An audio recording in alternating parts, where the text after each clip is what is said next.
Mantan Wali Kota Cirebon NA resmi ditetapkan sebagai tersangka kasus dugaan korupsi pembangunan gedung Sekretariat Daerah pada tahun anggaran 2016-2018.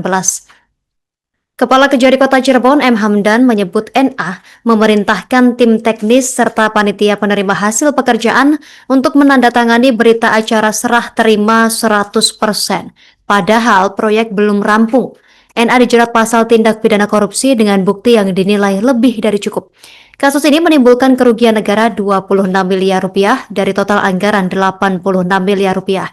Informasi selengkapnya terhubung bersama kita rekan Eki Yulianto, jurnalis Tribun Cirebon. Berikut keterangan selengkapnya untuk Anda. Ya baik, terima kasih Justina. Selamat siang menjelang sore Tribuners. Dapat saya laporkan dari Kota Cirebon, Jawa Barat, di mana suasana hening menyelimuti kantor Kejaksaan Negeri Kota Cirebon pada Senin sore tanggal 8 September 2025 kemarin.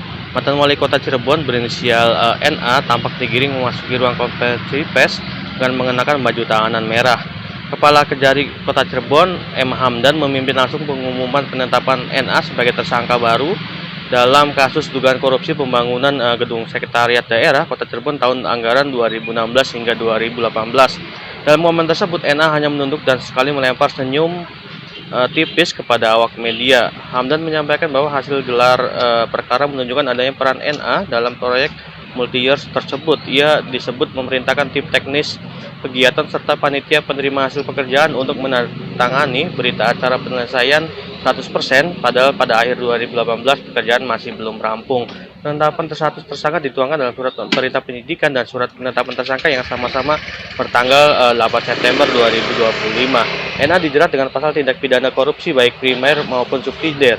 Jaksa menyebut bukti yang dimiliki sudah lebih dari cukup, mulai dari keterangan saksi, ahli, dokumen hingga rekaman. Kasus pembangunan gedung Sekta Kota Cirebon memang sudah lama menjadi sorotan Justina, bahwa dari total anggaran 86 miliar rupiah, Badan Pemeriksa Keuangan menemukan kerugian negara mencapai 26 miliar rupiah. Tim penyidik juga mencatat adanya kelebihan pembayaran dan denda keterlambatan hingga 11 miliar rupiah. Sebelumnya, Kejari Kota Cirebon sudah menetapkan 6 tersangka lain pada 27 Agustus 2025 kemarin.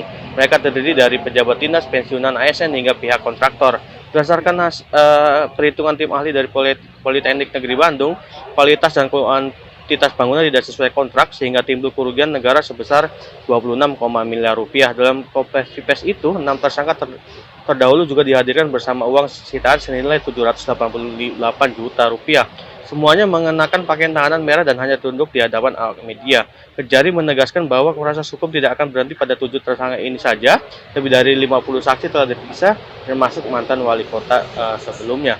NA kini ditahan di rumah tahanan kelas 1 Cirebon selama 20 hari ke depan, terhitung sejak 8 hingga 27 September 2025. Gedung Sekta yang dibangun dengan anggaran fantasi sejatinya diharapkan menjadi simbol pelayanan publik, namun kini bangunan megah itu justru berubah menjadi simbol peliknya persoalan hukum dan dugaan korupsi yang menyeret sejumlah pejabat hingga kontraktor. Demikian Nusina, kembali ke studio.